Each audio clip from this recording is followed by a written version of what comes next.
साक्षात्कार परब्रह्म तस्मै श्री गुरुवे नमः। परम मंगलमय विष्णु परमात्मा सर्व तत्वदर्शी सदगुरु को चरण नमन करते हुए उपस्थित हमारे आचार्य गुरुजनों और विभिन्न आत्म प्रेमी, आध्यात्म प्रेमी, सत्संग प्रेमी एवं शक्ति स्वरूप देवियों बच्चों को सतत नमन प्रणाम करते हुए आज हम आप लोगों के समक्ष उपस्थित होकर वह परंपरा जो मनाया जाता था आदि समय से उस गुरु पूर्णिमा के उपलक्ष्य में हम सब उपस्थित होकर इस तपोभूमि कहा जाए भगवान का जो ओंकारेश्वर से जो भगवान के सिद्धांत को यहाँ पे लक्ष्य कराने हुए बताने के लिए जो स्थान केंद्र स्थापित किया गया है ये विज्ञानशाला ही है। उपयुक्त उमरकोटी में आज उपस्थित होकर वो सनातन विद्या जो सदगुरु बताए थे वो सिद्धांत को ही इस पावन पर्व में स्मरण करने के लिए उस सनातन विद्या को ध्यान में स्मरण करते हुए ऐसे गुरु को चरण करते हुए उनके यादगार के आज यह परंपरा त्योहार है।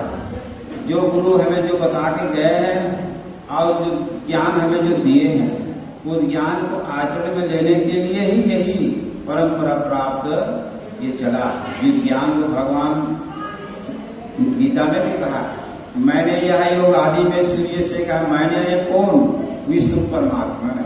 सूर्य ने कौन? आदि नारायण विष्णु के द्वारा। वहाँ पे वो विष्णु का सदगुरु कौन है? विष्णु परमात्मा ही है। और अभी वर्तमान में हम जिस गुरु से ज्ञान प्राप्त मिला है उसको हम गुरु मानकर सदगुरु मानकर उसकी परंपरा हम आज मनाते हैं त्योहार के रूप में। तो वही परंपरा प्राप्त राज ऋषियों को मिला सो बहुत काल जाने से पार्थ योग मिटा यहाँ। वही ये पुराना योग अर्जुन को कहा, वही ये पुराना योग आज मैंने तुझे कहा। ये विचार देखो कहाँ से चला और परंपरा चला। वही परंपरा प्राप्त राज ऋषियों को मिला। वैसे ही वही विद्या चारों युगों में वही परंपरा ज्ञान सतयुगी विद्या जो है वो सर्वांग योग जो भगवान मान ने जो लिखा है हम लोगों के सामने जो रखा गया है ये सर्वांग के माध्यम से यही सतयुग की विद्या है जो आज भी वो सर्व परमात्मा सर्वांगों का जो दर्शन कराने वाले सिद्धांत भगवान मायानंद बुद्ध अवतार के रूप में आए और हमको यह यथार्थ में दर्शन करा के अक्षरबद्ध करके इस सर्वांग योग में लिखा गया है। इसी सिद्धांत से जानने के लिए ये सदगुरु परंपरा है। और उसी परंपरा के आज वर्तमान में हमारे उस विज्ञानशाला केंद्र से जो संचालक के रूप में अभी षष्ठम संचालक जो है वर्तमान में जो स्वामी जी इस धर्म के ज्ञान का प्रचार प्रसार कर रहे हैं और उसी परंपरा के प्राप्त हम लोग भी उसी विद्या के आधार पर इस स्थान पर बैठकर वैसे सनातन विद्या सनातन धर्म का अनुसरण करने के लिए अनुभव करने के लिए और पीछे जो भूले हुए धर्म को फिर से याद करने के लिए सनातन ये धर्म का ये सदगुरु परंपरा चले आ रहा है। आज हम मना रहे हैं और आगे मनाते ऐसे रहेंगे। ऐसे ये परंपरा है। तो इस परंपरा का क्या मूल उद्देश्य क्या है? ये मूल उद्देश्य हमारे गुरु बनाने का मतलब क्या है? अभी न गुरु के ज्ञान से हमें नहीं मिलने के कारण हमारा आचरण में शुद्धिकरण नहीं होता है।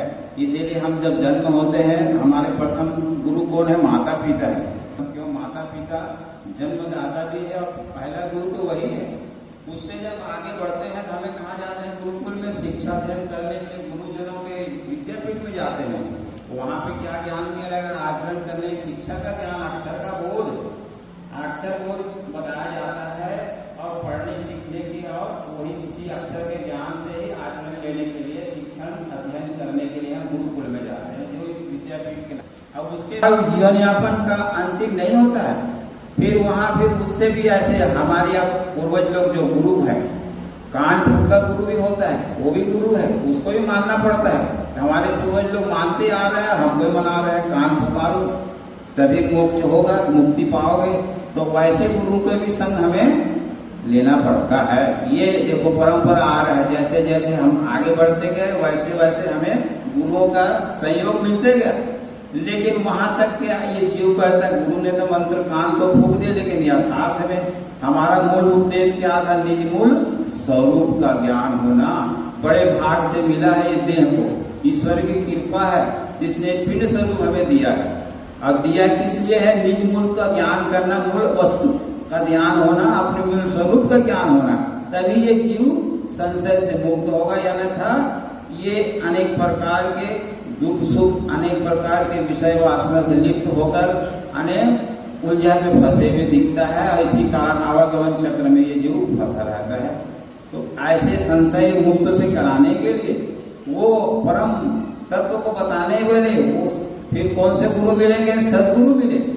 तो सदगुरु मिले तो वो सदगुरु क्या कहता है? जो आज जो लिखा गया वेद शास्त्रों में उसका हमें पढ़ के सदवचन कह के केवल ज्ञान बोध कराता है। उससे लिखे हुए ज्ञान को हमें पढ़ के सुनाता है, सद ज्ञान सुनाता है, लेकिन लक्ष्य वहां पर नहीं है, क्योंकि केवल वो ज्ञान बोध है।